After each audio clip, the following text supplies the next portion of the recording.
ngayon pong episode na to ay medyo maganda-ganda ang ating pagkakwentuhan. At ito po ay tungkol sa isang napakainit na usapin, no? Ito ay kwento tungkol sa katarungan at ang constructive conviction.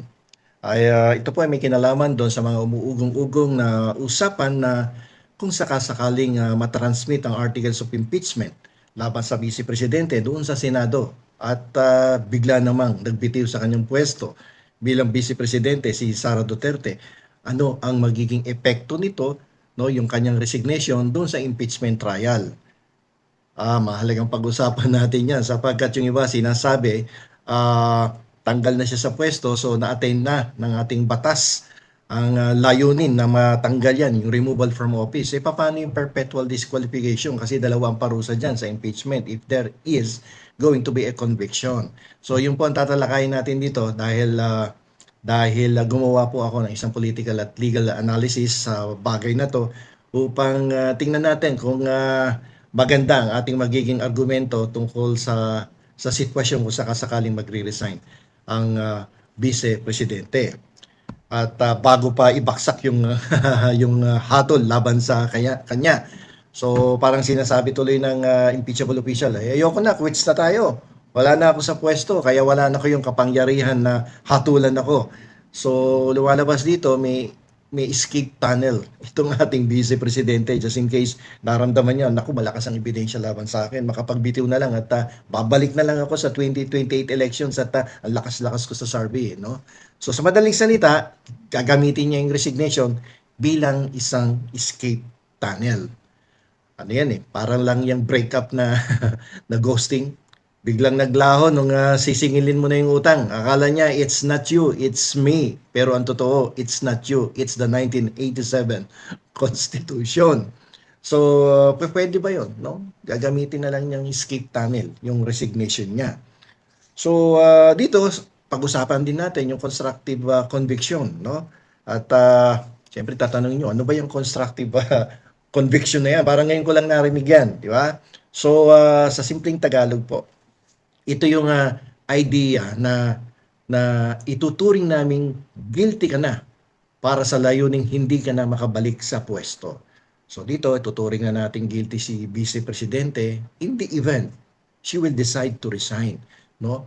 Para hindi ka na makabalik sa pwesto at hindi ka na muling humawak ng any public office in the future. Bakit? No, bakit gano'n na magiging turing natin? Ito, argumento lang natin to. So bakit natin ituturing na ganun dapat ang mangyari? Kasi kung hahayaan natin na ang resignation ay maging pambura ng kasalanan o gagawin nating eraser yan ng kasalanan ng isang public official na ang lakas-lakas ng ebidensya for her or him to be convicted sa isang impeachment trial, parang niloko natin ang konstitusyon. Ano to, lokohan na lang. Sa ilalim ng doktrinang ito, ang pag-resign sa gitna ng impeachment trial ay hindi exit strategy, kundi isang voluntary surrender. So, voluntary surrender, no, of your rights. Hindi pwedeng resign now, takbo later. Ay, ano yan, re-resign ka ngayon para makatakbo ka sa 2028. Ang public office po ay hindi only rice na kapag nabusog ka na o napasok ka doon sa init ng kanin, lalabas ka muna tapos babalik ka para sa extra scoop sa 2028. Isang beses ka lang binigyan ng plato. Huwag mo naman basagin. Parang ganun lang yan. So, dito, argumento ko lang to, no? Na parang nasa isang classroom na nakikipagdebate tayo, no? Sa ating mga kaklase. So, tingnan nyo kung maganda ang argument at ang ating analysis tungkol dito sa resignation ng Vice Presidente. In the event nga na mag-resign nga siya, no? Ngayon, paano natin ipaglalaban sa batas ang ganitong klaseng sitwasyon? So dito gagamitin po natin yung konsepto ng equitable estoppel. Yan. Sa law school, sa war exam, binibigay yung equitable, the doctrine of equitable estoppel. Dito i-apply natin sa kaso ni Vice Presidente in the event nga na magre-resign siya. No? Dito sa kaso ng impeachment against the Vice President. No? Dito, parang sinasabi natin, tinanggap mo yung pwesto at ang responsibilidad nito. Tapos, nung may mga reklamo ng isinampa laban sa'yo, pinasasalang ka doon sa proseso. Minsan ka lang umaten pagkatapos nun. Ayaw mo nang sumalang sa proseso. Hindi mo pwedeng gamitin ang sarili mong pag-alis para patigilin ang gulong ng hustisya. Di ba? Alam niyo yung estoppel, no? Yung estoppel ay parang no return, no exchange policy yan. Nung kinuha mo yung boto namin, no, sold ka na sa tungkulin mo. Hindi mo pwedeng isauli ang pwesto dahil lang defective ang track record mo at ayaw mong mabaon sa warranty ng impeachment. Hindi pa pwede yung ang pangit ng performance mo, tapos madaming akusasyon sa'yo, tapos nung isinasalang ka sa proseso at investigasyon, ayaw mong sagutin, di ba? Tapos tatakasan mo na lang basta-basta, tapos pagdating ng 2028, ito ka magpapayag ka ng certificate of candidacy mo for president. Ano yung ganun-ganun na lang? No? Ginawa mong escape tunnel yung resignation. Di ba? So, alam niyo po yung hustisya ay hindi parang bombilya yan, no, na pwede mong i-off anytime kapag ayaw mo na. Ang Estado po, ang ating pong bayan, ay may vested right or karapatan na siguraduhin hindi na makakabalik ang mga taong nagtaksil sa tiwala ng bayan.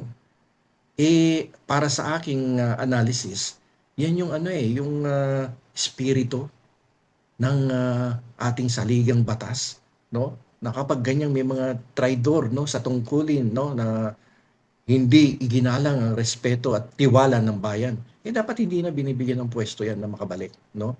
So, bakit ito mahalaga?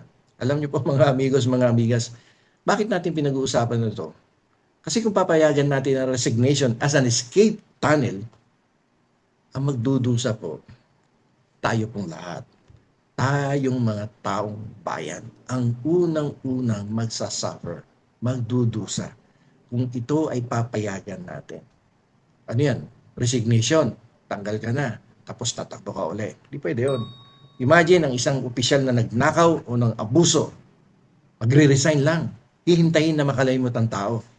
Tapos pagkatapos ng 3 taon, ayan na, tatakbo uli. Bubulahin uli yung tao. Parang hindi, parang naglolokohan tayo ng naglolokohan dito, binabastos ang konstitusyon at ilang mga batas natin na umiiral sa bansa natin. Ang impeachment trial po ay hindi Netflix series na pwedeng i-cancel ang season dahil lang ayaw ng main character. Ang bayan po ang producer dito at gusto natin ng ending na hindi to be continued. No? Hindi ibig sabihin na ayaw niya na, nag-resign na siya, no? To be continued sa susunod na eleksyon. Abay, agrabyado naman tayo doon, yung mga mamamayan, di ba? Ang equitable estoppel at constructive conviction po ang magsasabi na ang impeachment ay hindi lang tungkol sa pagpapatalsik sa isang tao ngayon. Ito po ay tungkol sa pagpoprotekta sa kinabukasan. No? Para to sa mga susunod na henerasyon eh. So, wag po nating hayaan na sana hindi mangyari na kapag nakapag-resign na ay hayaan na lang na okay na, nag-resign na eh. Di ba? Sana magkaroon ng mga ipagpatuloy sa Senado ang pag-uusap at debate, argumento na kung saan ituring sana na constructive conviction in the event na nag-resign bigla ang Vice Presidente or any impeachable official na from Congress na transmit yung articles of impeachment sa Senado tapos biglang lumayas by filing an official resignation. Ay hindi pa pwede yun kasi lalo na kung tungkol sa politiko, no, na impeachable official, yung presidente, vice president, no, ay dapat hindi hayaan na makapag-resign lang basta-basta tapos makakabalik sa 2028 election. Dapat ituring yan ng Senado na constructive conviction at i-apply yung doktrina ng equitable estoppel.